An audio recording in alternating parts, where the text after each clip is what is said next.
Halo semuanya, perkenalkan nama saya Karin Natasha.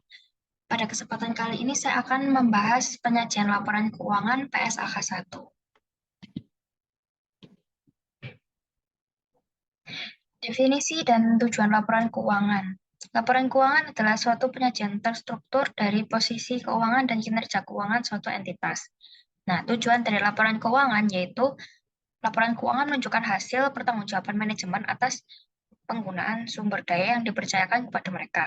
Lalu laporan keuangan menyajikan informasi aset, liabilitas, ekuitas, pendapatan, dan beban termasuk keuntungan dan kerugian, kontribusi dari dan distribusi kepada pemilik dalam kapasitasnya sebagai pemilik dan arus kas.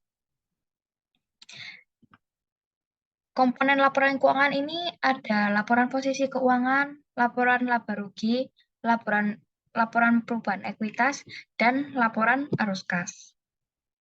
Nah, sebelumnya saya akan menginformasikan bahwa pembahasan yang akan saya bahas disertai contoh yang bersumber dari laporan keuangan PT Mayora Indah Tbk tahun 2022 dan 2021.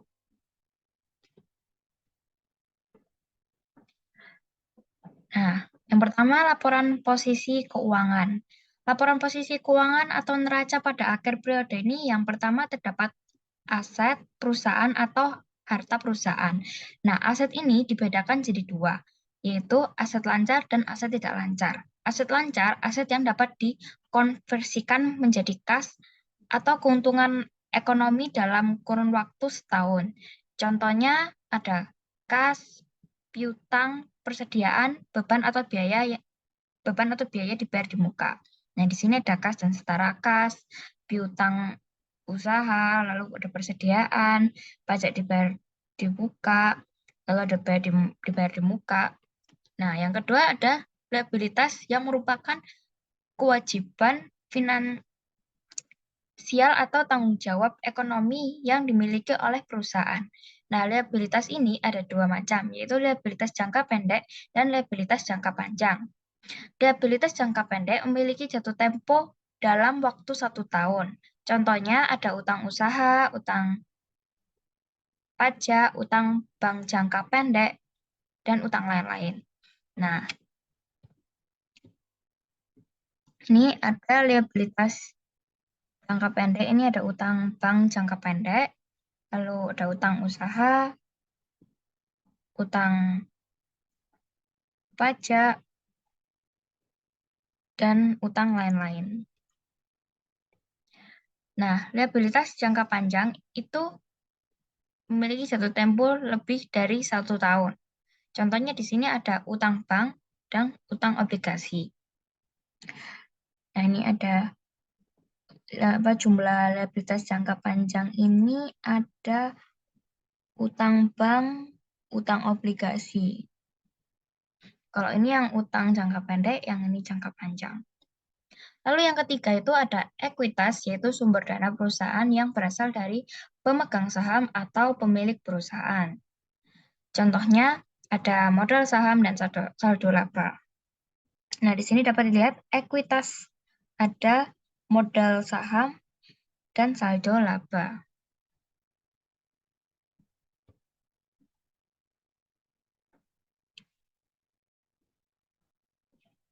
Nah, selanjutnya adalah laporan laba rugi komprehensif.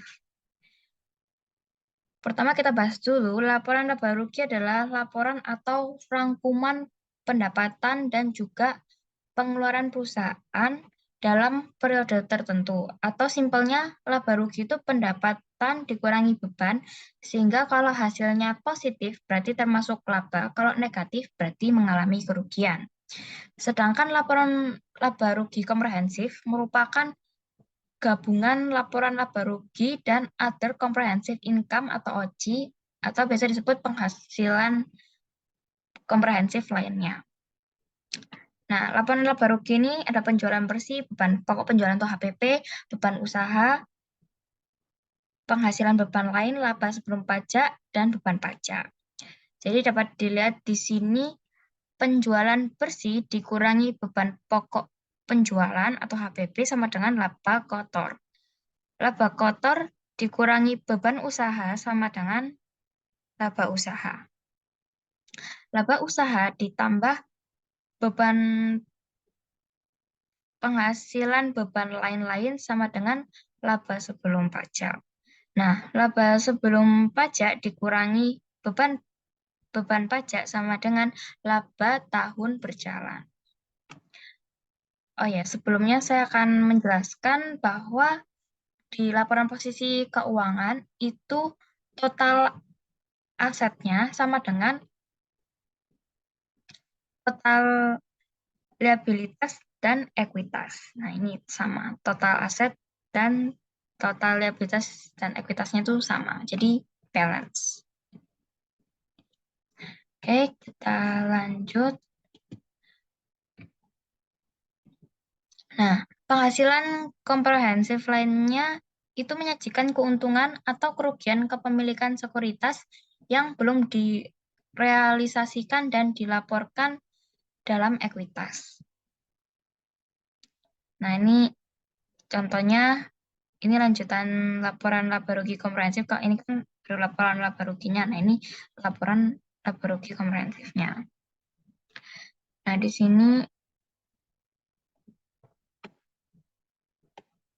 ada penghasilan komprehensif.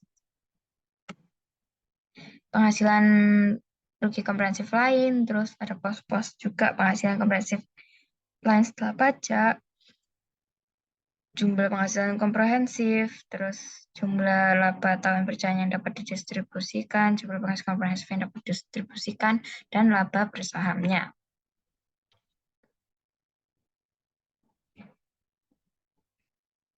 Oke, yang ketiga ada laporan perubahan ekuitas.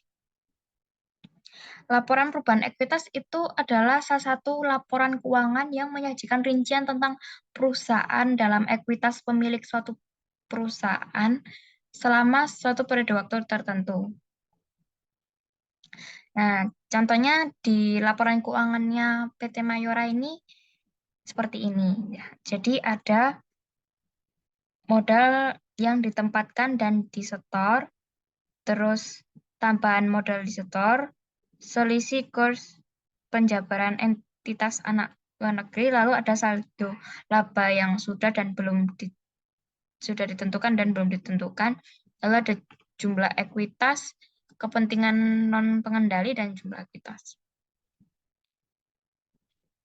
Nah, yang keempat adalah laporan arus kas, yaitu laporan yang memberikan informasi keluar dan masuknya kas dalam perusahaan pada periode tertentu yang disebabkan oleh adanya aktivitas, operasi, investasi, dan pendanaan.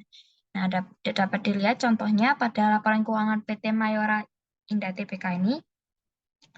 Ini dibagi jadi 3 ya, jadi ada aktivitas operasi, investasi, dan pendanaan. Nah, ini operasi, yang ini investasi, terus yang ini ada pendanaan, lalu yang terakhir ada kas dan setara kas. Nah, ini untuk tambahannya, untuk tambahan informasi, yang kelima ada catatan atas laporan keuangan. Ini berisi informasi ringkasan kebijakan akuntansi penting dan informasi penjelasan lain.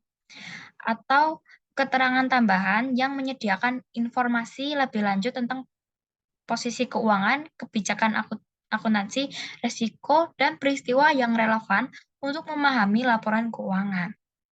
Lalu yang keenam ada laporan posisi keuangan pada awal periode komparatif yang disajikan ketika entitas itu menerapkan suatu kebijakan akuntansi secara retrospektif, membuat penyajian kembali pos-pos laporan keuangan atau mereklasifikasi pos-pos dalam laporan keuangannya.